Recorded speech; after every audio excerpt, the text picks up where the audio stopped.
Today's workout, we've got a trap bar, also known as the hex bar, deadlift focus, working on pushing with those legs and pulling with the upper body to complete the reps. Here you see first preview exercise, calf raises from the horizontal leg press, making sure we're hitting full range of motion on the plantar flexion and dorsiflexion of those ankles so we can hit the gastroc at a good full contraction. After these horizontal calf raises, the next preview exercise we're going to look through is the actual trap bar or hex bar deadlift itself. So the weight is going to entirely surround us and be driving mostly with our legs. As opposed to a straight bar deadlift, we're going to use the lower lats and lower back just a little bit more. The hex bar is very lower body focus, driving through the heels as usual so we can activate those glutes and hammies in the stand-up. Here you see the full preview of the exercises that are going to be in this workout today. You can always screenshot this so you have the list with you as you work out. First movement, we've got the trap bar deadlift itself. Just looked at it. 5 sets total, starting at 15 reps, working down all the way to a heavy set of 6. So you should be adding weight as you go, starting a little lighter. If your trap bar or hex bar has really tall handles to where you're not really getting a great range of motion, I recommend turning it upside down just like I did in this video, just so you can get a little bit deeper at the bottom of that rep. Here we have some isometric holds, superset with 2 different exercises. You can do these all back to back. I'm just holding that trap bar at the top or the extended position for 30 seconds. Then I'm transitioning into a farmer's walk about 40 feet or so if your gym has the space for it.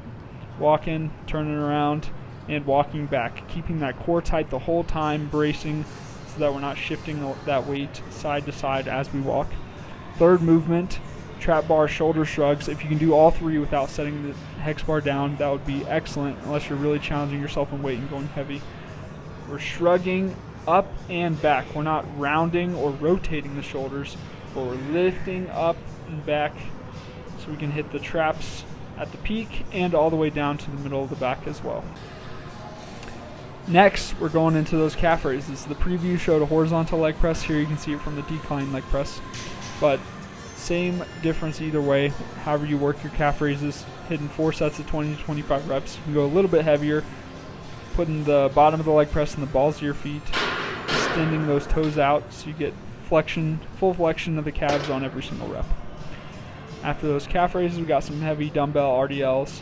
You don't see me going too heavy in this video, but RDLs is going to be the primary mover for the hamstrings. So you want to stick that butt out. That's the most important thing with the Romanian deadlift. You're going just below the knee with that weight. Here's a better angle, and you're bringing those hips through and forward at the top of the rep. So you can make sure you're activating those hamstrings, and as long as your grip strength allows it, go pretty heavy on that. Next, we got some dumbbell front rack reverse lunges. We're holding 2 dumbbells up on the shoulders. This is a great way to hold that front rack position. You can also stack them directly on top of your shoulders if that's more comfortable for you. 4 sets of 12 on each side, stepping back and returning back to the starting position. After you finish those lunges, same position, but now we're going into a squat hold, 2 sets of 30 seconds here. So we're going to the bottom of a squat, holding with those dumbbells in that front rack position. Try to keep your elbows off your knees if you're able to. Here you can see the alternate grip for that front rack position.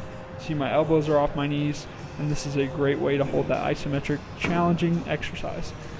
Finishing off the workout, we just got 1 set of broad jumps for about 2 minutes, trying to land explosively and